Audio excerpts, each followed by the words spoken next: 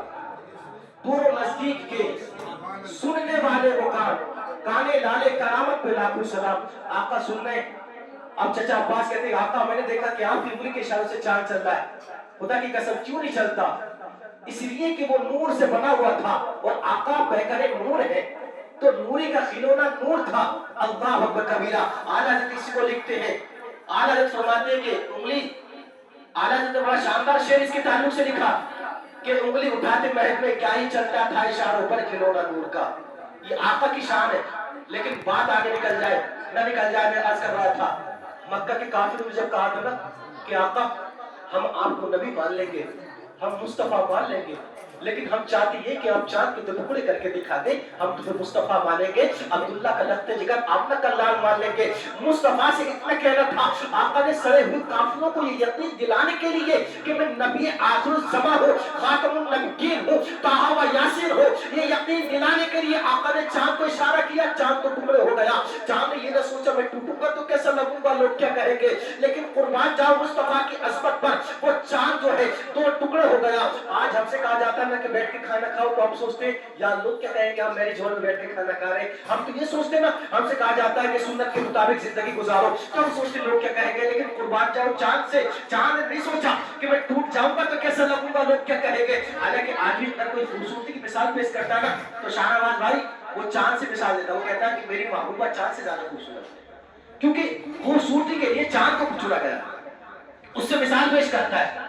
لیکن اس چاند نے نہیں سوچا کہ میں ٹوٹوں گا تو کیسا لگوں گا, وہ ٹوٹ گیا اس لیے کہ وہ جانتا تھا بنا تو ان کے لیے ہی نا, اب میں انہی کا ہوں, یہ چاہے تو توڑ دے یہ چاہے تو رہنے دے. تبھی تو آل حضرت فرماتے ہیں یا رسول اللہ زمین و زماں تمہارے لیے, مکین و مکہ تمہارے لیے, چنین و چنا تمہارے لیے, بنے دو جہاں تمہارے لیے, ہم آئے یہاں تمہارے لیے, اٹھے بھی وہاں تمہارے لیے, اور بدن میں ہے جہاں تمہارے لیے, دین میں زبان تمہارے لیے, تمہارے لیے. تو سب کچھ آقا علیہ السلام کے لیے ہے. تو چاند نے سوچا انہی کے لیے تو بناؤ, یہی کہہ رہے تو ٹوٹتے ہیں, جو ہوگا دیکھا جائے گا. چاند دو ٹکڑے ہو گیا, ایک حصہ مغرب میں تو دوسرا مشرق میں چلا گیا. لیکن خدا کی قسم اتنا کہنا تھا, ابھی چاند دو ٹکڑے ہو کر جڑا ہی تھا, آواز آتی ہے مشرق کا نقیب پکارتا ہے, اللہ پر آواز آتی ہے مشرق کا نقیب پکار رہا ہے, کہے چاند تم محبوب کے اشارے پر دو ٹکڑے ہوئے ہو, تم نے اپنے آپ کو صاف کیا ہے میرے محبوب کے لیے. یہ بھی یاد رکھو تاریخ ہے, جو مصطفیٰ کے لیے مٹ جاتا ہے تو پھر دنیا اس کی ہو جاتی ہے, پھر اللہ ساری کائنات کو اس کے لیے جھکا دیتا ہے. چاند تو ٹکڑے ہوا تھا, مشرق کا نقیب پکارتا ہے, اللہ آواز دیتا ہے چاند شک ہوئے ہو محبوب کے لیے, اپنے سینے کو چاک کیا ہے مصطفیٰ کو راضی کرنے کے لیے. آج سے تمہارا انعام یہ ہے کہ لوگ عید بعد میں منائیں گے, تیرا دیدار پہلے کیا کریں گے. سبحان اللہ. تاکہ لوگ روزے بعد میں رکھیں گے, اے چاند تیرا دیدار پہلے کیا کریں گے. کیوں؟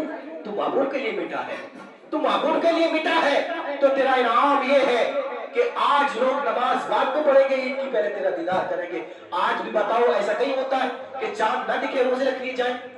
جب تک آپ کی مسجد کے امام آپ کو نہ کہہ دیں کہ اس چاند کو دیکھ لیا گیا ہے جس چاند نے اپنی جان کو مصطفیٰ کے لیے داؤ سے لگا دیا تھا, سبحان اللہ, جب تک نہ کہا جائے کہ اس چاند کو دیکھ لیا گیا تب تک نہ آپ روزے رکھ سکتے ہیں, نہ عیدگاہ میں جا کر نماز پڑھ سکتے ہیں. بتاؤ ہو سکتا ہے کہ ایسا بائی چانس آپ بائی مسٹیک پڑھ بھی گئے تو قبول نہیں. کیوں؟ اس چاند کو نہیں دیکھا نا کہ جو محبوب کے لیے قربان ہوا تھا. بات سمجھ میں آ رہی ہے آپ کی؟ اس چاند کا دیدار نہیں کیا جو محبوب کے لیے قربان ہوا تھا. تو میرے آقا ارشاد فرمانے کہ اگر پتہ یہاں سے یہ چلتا ہے کہ جو محبوب کے لیے قربان ہو جاتا ہے پھر دنیا اس کی ہو جاتی ہے, اس لیے تم بھی اپنے سینوں کو محبت رسول کا مدینہ بنا لو اور اس طرح آقا سے محبت کرو کہ خدا کی قسم چلے تو لگے کہ مصطفیٰ کا غلام چل رہا ہے, کھانا کھائے تو لگے کہ ہاں مصطفیٰ کا غلام کھانا کھا رہا ہے. اس کی گفتار ایسی ہو, آپ کی کردار ایسا ہو, آپ کی رفتار ایسا ہو, آپ کا جواب ایسا ہو, آپ کا کردار ایسا ہو. اللہ اکبر کبیرہ. جب آپ کا گفتار کردار جب مصطفیٰ کی طریقے کے مطابق ہوگا تو لوگ دور سے کہیں گے کہ غلام مصطفیٰ آ رہا ہے. اس لیے اپنے کردار کو ایسا بنا لو تمہارے چلنے سے پتہ چلے کہ جب مصطفیٰ کے غلاموں کا حال یہ ہے تو پھر مصطفیٰ کا حال کیا ہوگا. تمہارے کردار سے پتہ چلنا چاہیے کہ تم مسلمان ہو.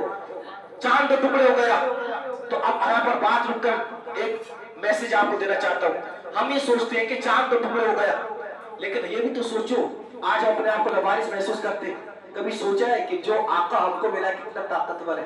آج لوگ محتاج کہتے ہیں کہ وہ کچھ نہیں دے سکتے, وہ تو مر کر مٹی میں مل گئے معاذ اللہ, وہ کیا دے سکتے ہیں؟ مرنے والا بھی قبر میں چلا گیا, وہ کیا کر سکتا ہے؟ لیکن آپ اندازہ تو کریں, آپ نے اندازہ کیا آقا نے اس زمین سے کئی گنا بڑا چاند کو چھوا نہیں تھا, ٹچ نہیں کیا تھا, اشارہ کیا تھا صرف اس کی طرف, اور اس زمین سے کئی گنا بڑا چاند کو دو ٹکڑے کر کے لکھ دیا. تو غور تو کرو کہ جس کے اشارے کی طاقت کا عالم یہ ہو, پھر اس کے ہاتھ کی طاقت کا عالم کیا ہوگا؟ اور جس کے ہاتھ کی طاقت کا کوئی اندازہ, کوئی لمٹ نہیں, انلیمیٹڈ, تو سمجھو پھر اس کے بازوؤں کی طاقت کا عالم کیا ہوگا؟